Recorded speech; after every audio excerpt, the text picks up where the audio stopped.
Hi everybody on this New Year's Day. I've spent the last 3 days actually in bed with some kind of flu virus. Today is the first day that I've actually felt like I'm actually on the other side of it. As the day wears on, I start feeling a little bit better, but I don't know how I'll feel tonight. But anyway, I'm not planning that. I'm not affirming it. Um, I just thought I'd just pop on. Please excuse me if I keep doing this with my throat because it's obviously all in there and it's definitely some kind of a head thing that's going off. So I've just got myself out with the dogs after 3 days to do a little bit of a walk to try to clear my airways a little bit. So I thought I'd just come on. As you can see, probably notice that I've cut my hair because one of the things I do when I'm fed up and I can't do anything is I chop up my hair. So I've cut quite a bit off the bottom, but this morning I thought I don't like it.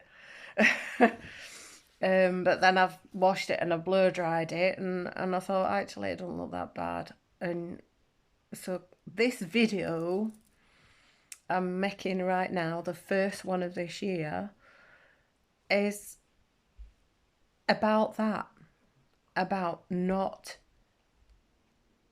berating yourself for something that you've done in the past or you are doing and feeling guilty about it.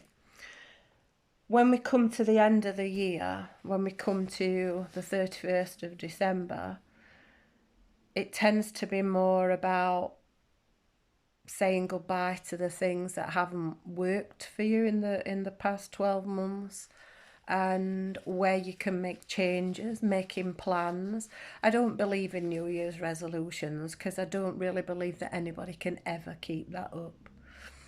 I think every day has to be a resolution. Every day has to be a opportunity to do something differently. I've talked before about forgiveness, and for many, it's very difficult to actually understand what forgiveness means. Excuse me. But what it means is to forgive means to let go, to release. Sometimes when we're faced with challenges, we spend a lot of our time going over it in our mind and wondering how we could have made it different, how we could have changed it, what we could have done that might have produced a different outcome.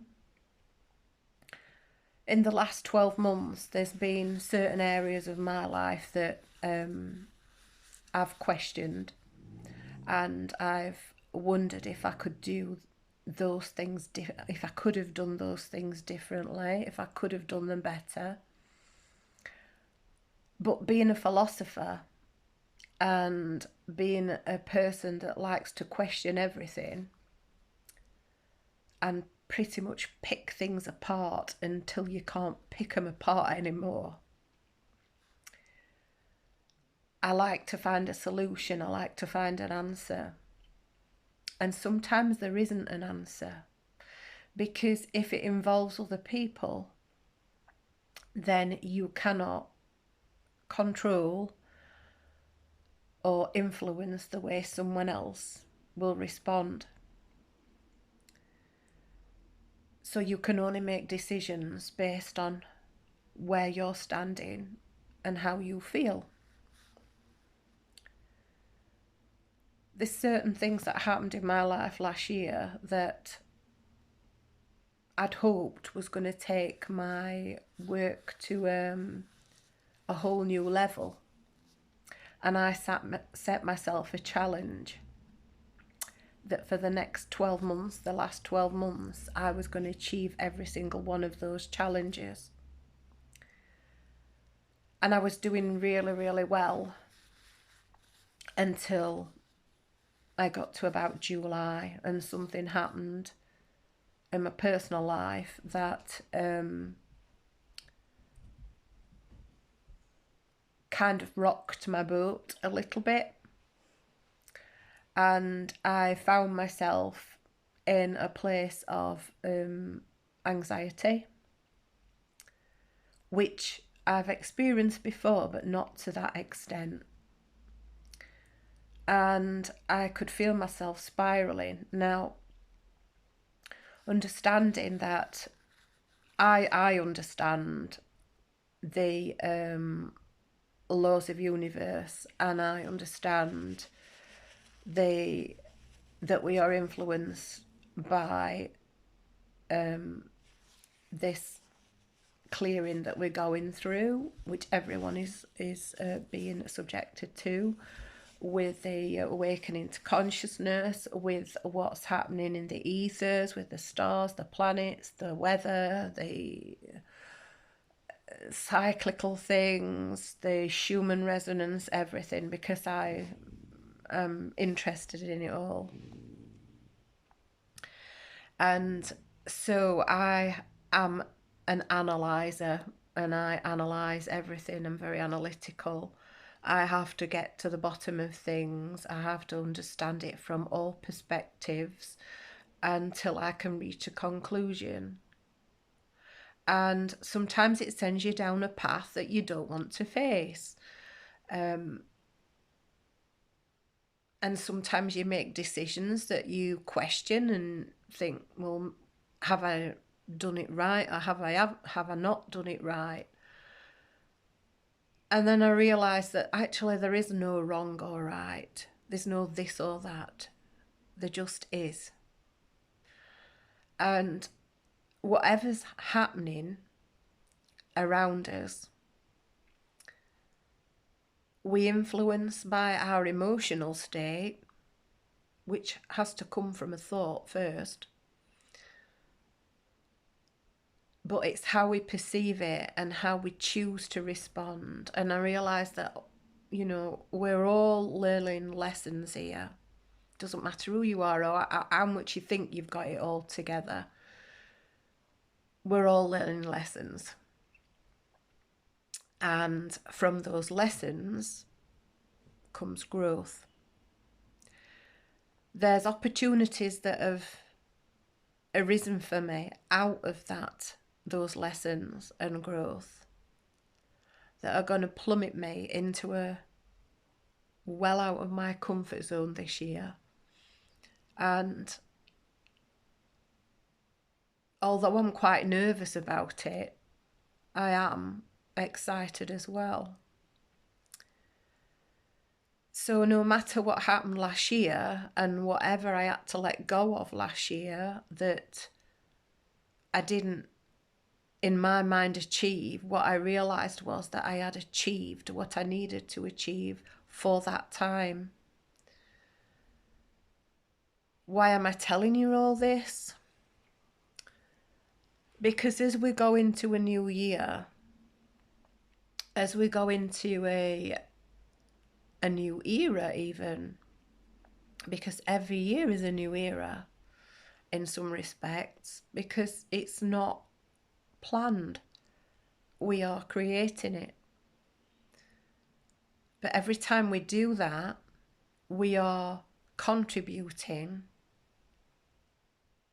to the greater consciousness. We are contributing to what can develop and evolve. I've seen so many people this last year struggling, as I have, with anxiety and depression. And thankfully I've been able to give them some support because I've understood where they've been coming from, and I've also been able to shed some light on why it's happening. What we have to remember is we are in no way failing. We are all evolving. Today is the first day of a brand new year, and none of us know what we've got in store throughout this 12 months. None of us know whether it will be positive or negative. This video might end up being a little bit long because I want to mention also, as I wrote a post the other day before I got really poorly on mentioning about the dark night of the soul. There's a lot of information out there about what it is, and I wanted to personally channel my guides and find out how they felt about this perception we have of the dark night of the soul. And one of the things that has kept coming up to me when people have mentioned about the dark and the light is that it's not actually dark, it's shadow.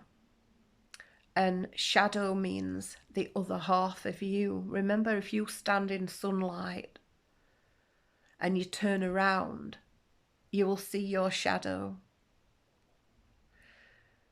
You might perceive that as dark. For me personally, I don't.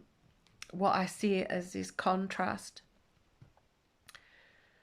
We've carried so many ancestral cellular experiences and karma for thousands and thousands of years. And for hundreds of years, we have been pushed or directed into doing something to change it. We've reached a point now where we have been given the tools and the incentives and the light bulb moments to understand that life is not just what it seemed. That was an illusion. But it's much more than that. And that all of the experiences that we've been making in the past has been made under an illusion of what we are perceived to be, what is expected of us. That's what in my practice, in the work that I cover, is what we call the ego, or that subconscious. So it's programs.